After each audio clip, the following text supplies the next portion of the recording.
The King-Spadina Secondary Plan. For those of you who watched some of my videos last year, you know about my search for a 3-bedroom condo for my family, and that eventually we found it and moved to a new neighborhood. There's a lot of construction going on in my neighborhood, and of course it makes me very happy because it means that more investment is coming to my neighborhood, more new parks and streetscape improvements, and even new coffee shops, and especially more neighbors to foster a sense of community with my family and especially my kids.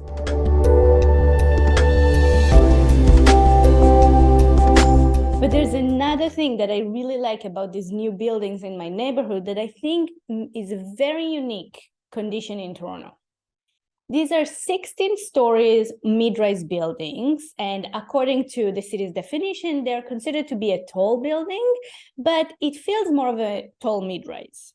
But it's not the typical mid-rise building you see in Toronto because it's not as wide as the typical mid-rise and it doesn't have those step backs. And yes, technically they are considered a tall building, but they're not as tall as, let's say, City Place, which is a few minutes away from us. Another thing that I think is unique is that the streets, Portland, Adelaide, Richmond, they're pretty narrow streets in comparison to Bathurst and King and of course Spadina, and it has a very unique character. And when you put those taller buildings on a narrow street, you still have a very nice experience as the pedestrian walking by.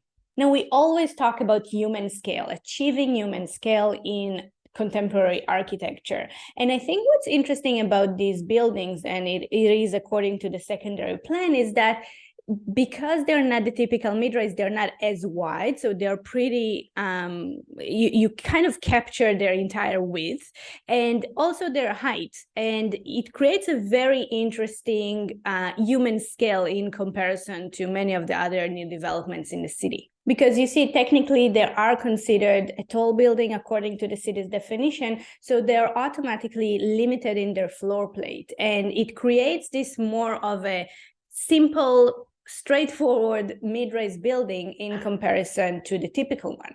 So in case you wonder what caused this interesting phenomenon in that area, there's the King-Spadina Secondary Plan. So it has 3 precincts: the East Precinct, which is east of Spadina, the Spadina stretch, and the West Precinct, which is my neighborhood, which is west of Spadina. And the buildings in the West Precinct are limited to 50 meters in height.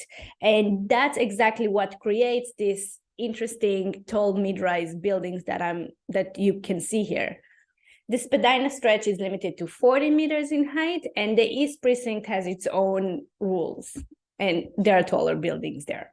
A few more interesting things in my neighborhood. So King Street has, I think, some of the most beautiful heritage buildings in the city in this specific stretch between Spadina and Portland. And this is King Street West. If you're not from Toronto, this is a very successful transit project where the King Street car pilot transformed this street almost overnight, prioritizing the streetcar and pedestrians over cars. And even what I'm standing on right now is part of the road diet to reclaim more space for pedestrians and in this case also for restaurants. So it's not that cars are completely excluded, but they're limited to driving only 1 block. It's an interesting precedent because in comparison to any new transit project, it cost a fraction, and that's because the infrastructure was already there. It was just a matter of the right priority, putting the streetcar and people first and cars last. And it sends the right message.